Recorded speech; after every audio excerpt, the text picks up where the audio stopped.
आत्ता फक्त 1 मिनिटाचा आपण टायमिंग लावतोय आणि जॉगिंग करतोय आणि मी थोडीशी माहिती सांगतो. तुम्हाला जर वजन कमी करायचं आहे तर म्हणणार सारखा हा व्हिडिओ सारखा टाकतोय, काय चाललं हे.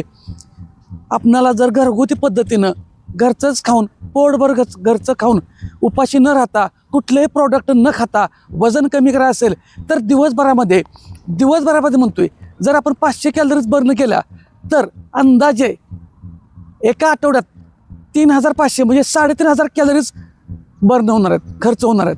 3500 कॅलरीज आठवड्यात. मग एका आठवड्यात आपल्याला अर्धा किलो वजन कमी होणार एका आठवड्यात. म्हणजे महिन्याला 2 किलो वजन कमी होणार. 4 आठवड्याचे अर्धा किलोनं 2 किलो.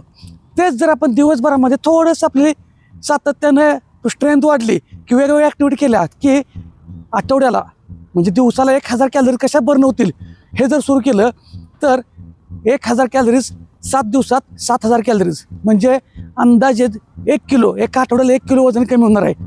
बघा काय सांगतोय, आठवड्यात 4 किलो एका महिन्यात 4 किलो वजन कमी होणार आहे. 1 मिनिट झालेलं आहे. तर 4 किलो वजन जर आपलं होत असं कमी तर सातत्याने सवय लाव्या, घरचं पोटभर खाव्या आणि घरचंच खाऊन वजन कमी करूया. कुठलंही प्रोडक्ट खायची गरज नाही. अशाच माहिती फॉलो करा.